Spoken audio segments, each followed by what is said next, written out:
Before we begin, we publish new content every day, so be sure to subscribe to our channel and ring the bell to get notified about our latest videos.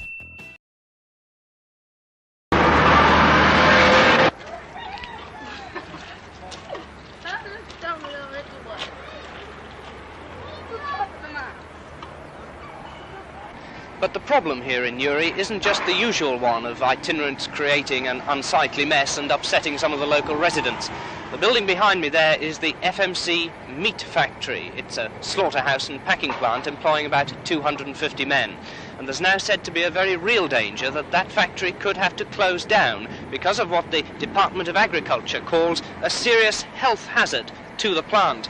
In a letter from the department to the local council last August, the department spoke of a lack of sanitary conveniences and said the disposal of waste food and other garbage by the itinerants encouraged the breeding of flies and rats and other vermin, and that was a threat to the meat packing plant.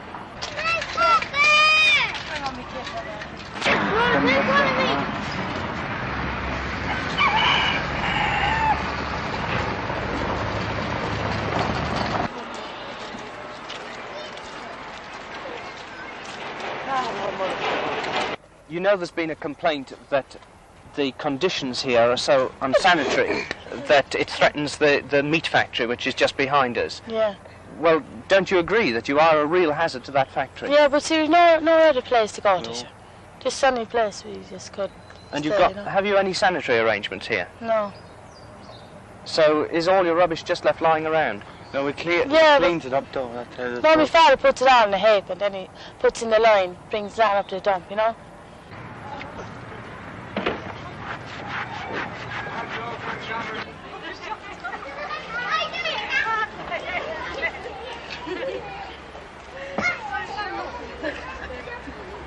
The principal hazard, I would say, is infectious disease, particularly rat-borne infectious diseases, a disease known as Weil's disease, which is particularly liable to be picked up from rats.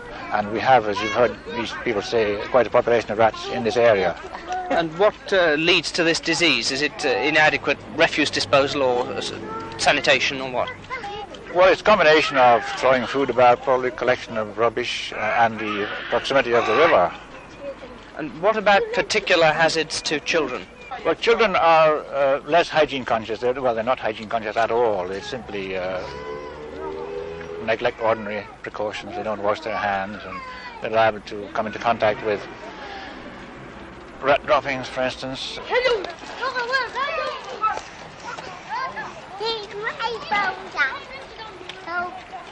For this particular type, no.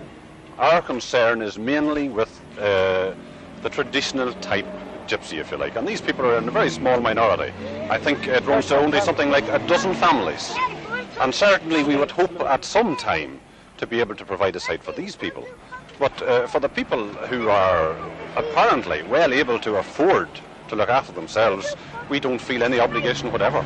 We have been concerned with this right from the inception of the council, and we have been very busy over the last 18 months seeking out and looking at alternative sites. But of course it creates all sorts of problems. Well, like what? Is there local antipathy? Obviously objection from neighbours where they're going to be, and of course the acquisition of land is very difficult. But where will they go if you can't provide a site for those of them who make a living? Well, it's unfortunate that we have to say at this time that that is not our concern. Our main concern is with the health hazard attaching to their site down beside the factory. We wish them to move from there. It is not an obligation of ours, and indeed no great concern of ours as to where they go after that. Well, when do you plan to evict them from the site? I would say that will be in the very near future. And how will you evict them? It was decided on Monday night. In fact, the decision had been taken at an earlier date that we would have to take whatever means necessary. Do you know what that means? Well, it may mean using the police in order to evict them from the site. Can you tell me why you're living in a site like this in the first place? Can't get no houses. You'd like to live in a house, would you? Yes. All the rest of you, do you want a house? Because, I mean, normally itinerant people say they want to keep, on the move or live in caravans or something. We were 6 years living in a house. And Norma counted it all. Oh, you were? And what, you're living in this sort of canvas hut now, are you? Living here with 12 children. With 12 children? Yes.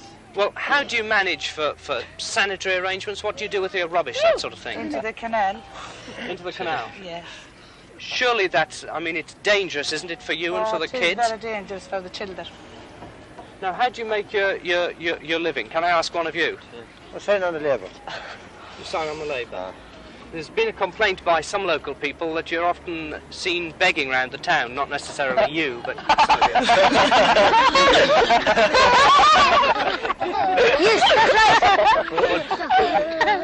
you. You beg? Aye, in the town.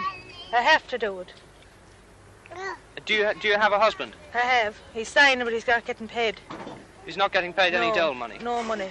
Not $2.90 to keep 5 children and myself and my husband. Well, the council say that you're going to have to move on. They hope to get a permanent site for some of you, but if they don't, you're going to have to move on. Still stay here.